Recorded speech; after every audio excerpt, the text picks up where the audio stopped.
So my book is called Grandma's in the Phone, and I wrote it to inspire and teach children how to have quality conversations with their grandparents through the phone. I first had the idea when I would start to see small kids FaceTiming with their grandparents or even parents who were away. And I noticed that kids were kind of just like moving the phone around, not really paying attention or having like conversations. So in the book, there's a little boy named Mac, and he video chats with his grandma. And throughout the book, they just do things together through the phone. So they bake cookies together. He shows her all of his stuffed animal friends, and they read books together, and just everything that you can do in a video call. And the hope is that it inspires and teaches children how to have these quality conversations to keep this like beautiful relationship between a grandchild and a grandparent alive and strong and just loving and wonderful. I absolutely love my grandma. So she's known as Nanny, and she just turned 95. So she is, I consider her to be my best friend. I joke about the fact, I don't joke, she thinks it's a joke, but I joke about how she'll be my maid of honor one day. And I absolutely love her. And so I've always had a close relationship with my grandma, and I think that's where it really does spark from, and it really does come from my heart, in that I believe that there's something so special and pure about a relationship between a grandchild and a grandparent. And so this book is just in any way that I can help to like really help grow that relationship and keep it strong. And I have also a very loving spot for older adults, and I think that if grandchildren can be calling their grandparents more and just having these really close connections and relationships, then in the long run, it allows for older adults and grandparents to be happier and live longer and be healthier. And so that's kind of where it all stems from. Well, that's amazing. And especially in a time where, it feels like we kind of lost the ability or kind of the talent to communicate.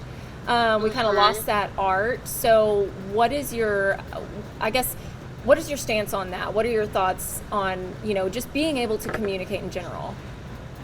So I do think that we are in a tricky time it's like that polarity of being on your phone too much versus using your phone for good.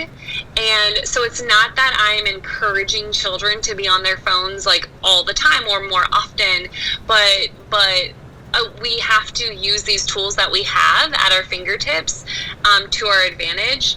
And so I think especially right now, as the older adults are more isolated and probably more lonely, it's important to just take advantage of this opportunity that we have where we can have quality FaceTimes and video calls and things like that. And I feel like these conversations are maybe happening already through the phone, but there's a way to make them more impactful and just more strong. And it's hard, I think, also for parents to say to their kids, like, let's FaceTime grandma, we're taught all these things throughout in children's books of how to tie your shoes and how to share your toys. And so why not have a book that has kids excited to FaceTime grandma and then just have that really like sweet, pure relationship with her through the phone?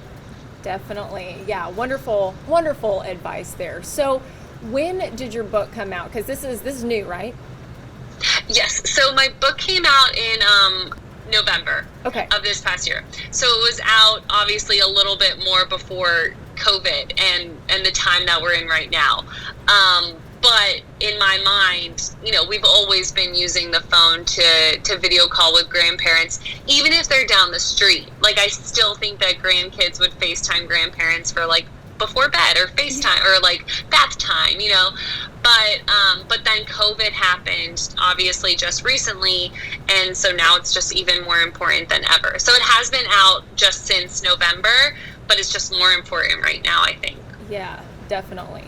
And so for those who are interested, they say, I can't live without this book. How do they get it, and how do they get a hold of you? So the way that they can get this book, and I love the enthusiasm, the way that anybody can get this book is on Amazon. So you just go on Amazon, Grandma's in the Phone by Shelby Hoefling. And in order to get in contact with me, because I also do chair yoga as well with older adults through Zoom. But a way to get in contact with me is through Shelby Hoefling, Shelby, Hoefling, HOEF as in Frank, LING.com. So that's my website. Perfect. Yeah, so let's talk about some of that, because I saw the yoga tab and then the podcast as well. Yes. Oh my gosh, thank you for mentioning that. I also have recently just started a podcast called Words of Wisdom with Shelby. And my podcast is where I interview older adults, so you have to be at least age 65. And I interview older adults. And the idea of the podcast is just to share a message, share a story that these older adults have to share. And they just have so much wisdom to share with the world. And I think I've always realized it growing up and like with my grandparents, they have so many amazing things to share, so many words of wisdom, so many tips, so much life advice, and just so much experience to share that they're often not given that opportunity, one, to really get the stage and say everything that they want to say, but also for it to be recorded. And it's something that not only can like the wide audience benefit from, but friends and family of that older adult that I interview, they now have this timeless interview that they can, cherish forever. So I've been interviewing older adults, and it's been a lot of fun. I just started it just about a month or so ago, and so I'm looking for more older adults that have more stories to share. So if anybody does want to get in contact with me for that as well, they can find me on my website there. That is amazing. That's awesome. So what would you say to those, because you've got a lot of projects and you're obviously passionate about everything. So what would you say to folks who maybe like, oh, I have this idea, but I don't know how to do it. I don't know if I want to do it. What would you tell them to, I guess, go ahead and take off and do it? I love that question. So, if people, because I think that's a big one. I think that a lot of people do think to themselves, oh, I have this idea that I really want to do, but I don't know if I want to do it.